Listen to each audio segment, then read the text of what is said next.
काँग्रेस नेते अमीन पटेल देखील राष्ट्रवादी काँग्रेसमध्ये सामील होणार असल्याची चर्चा रंगू लागली आहे। यातच उपमुख्यमंत्री अजित पवार आणि काँग्रेस आमदार अमीन पटेल एकाच वेळी सागर बंगल्यावर गणपती दर्शनासाठी दाखल झाल्यानं राजकीय चर्चांना उधाण आलेलं आहे। तिन्ही नेत्यांच्या भेटीमुळे या चर्चांना आणखी बळ मिळतंय।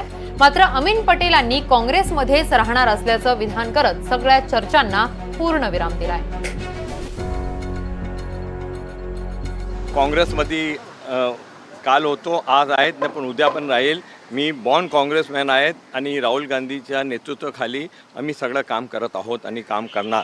ते दोन गोष्टीसाठी मी आलो होतो साहेबांना, डेप्युटी चीफ मिनिस्टरला भेटायला। दोन गोष्टी बोलणी झाली, देवेंद्र भारती साहेबबरोबर बोलणी झाली। त्यांना स्वतः उपमुख्यमंत्रीने त्यांना सांगितलेलं आहे की जे परवा मिरवणूक आहे, ईद ए मिलादुन्नबीचा जुलूस आहे, त्याच्यासाठी जे कॉपरेशन पाहिजे, ते कॉपरेशन पाहिजे, ते त्यांना द्यावं असं त्यांनी सांगितलं।